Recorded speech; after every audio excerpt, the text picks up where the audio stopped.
Vítajte pri ďalšej epizóde Nočných šepotov. Dnes vám porozprávam príbeh, ktorý sa vymyká bežným zločinom. Je o Amy Bishop Anderson, žene, ktorá na prvý pohľad viedla obyčajný život. No jej čin šokoval celý svet. Pripravte sa na príbeh plný tajomstiev, tragédie a otázok, na ktoré možno nikdy nenájdeme odpovede. No predtým, než video začne, chcel by som ťa poprosiť o odber na tento kanál. Veľmi ma to motivuje k ďalšej tvorbe. Ďakujem a poďme na video. Amy bola žena, ktorú by ste si na ulici možno ani nevšimli.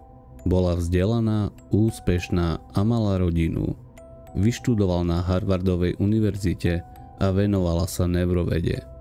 Jej kolegovia ju opisovali ako tichú a mierne excentrickú, ale nikdy ako niekoho, kto by bol schopný násilia. 12. februára 2010 sa Amy objavila na pracovisku v University of Alabama v Huntsville. Mala so sebou zbraň, ktorú nenápadne schovávala v taške. Počas porady fakulty vytiahla zbraň a začala strieľať na svojich kolegov. Zabila 3 ľudí a ďalších 3 zranila. Potom, čo jej zbraň zlyhala, sa ju kolegovia pokúsili zadržať. Po streľbe sa vyrojilo množstvo otázok. Amy bola nahnevaná, pretože ju nepromovali na plný úväzok. Cítila, že univerzita ju nespravodlivo odstrčila. No čo vedie človeka k tomu, aby spáchal takto brutálny čin? Bolo to len frustráciou, alebo v jej živote existovali iné temné tajomstvá? Počas vyšetrovania sa odhalili ďalšie znepokojujúce detaily z jej minulosti. V roku 1986 Amy náhodne zastrelila svojho vlastného brata. Tvrdila, že išlo o nehodu a prípad bol rýchlo uzatvorený. No mnohí veria, že polícia nezvládla vyšetrovanie a prípad bol zametený pod koberec.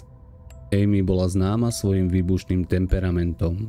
Kolegovia ju opisovali ako niekoho, kto mal problém zvládať tlak. Viacerí potvrdili, že mala konflikty na pracovisku a správala sa nepredvídateľne. No stále nikto neočakával, že by mohla byť schopná masovej vraždy. Amy bola zadržaná na mieste činu. Počas súdu sa priznala k streľbe. Bola odsúdená na doživotie bez možnosti podmienečného prepustenia. Jej obhajcovia tvrdili, že Amy trpela duševnými problémami, no súd ju uznal za príčetnú. Je Amy Bishop chladnokrvná vrahyňa, alebo jej príbeh tragickým výsledkom duševnej choroby a zanedbaných varovných signálov?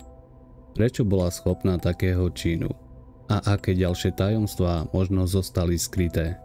Čo si myslíte o Amy Bishop Anderson?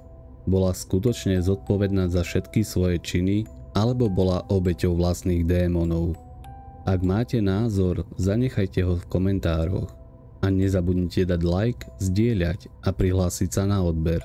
Vidíme sa pri ďalšej epizóde Nočných šepotov.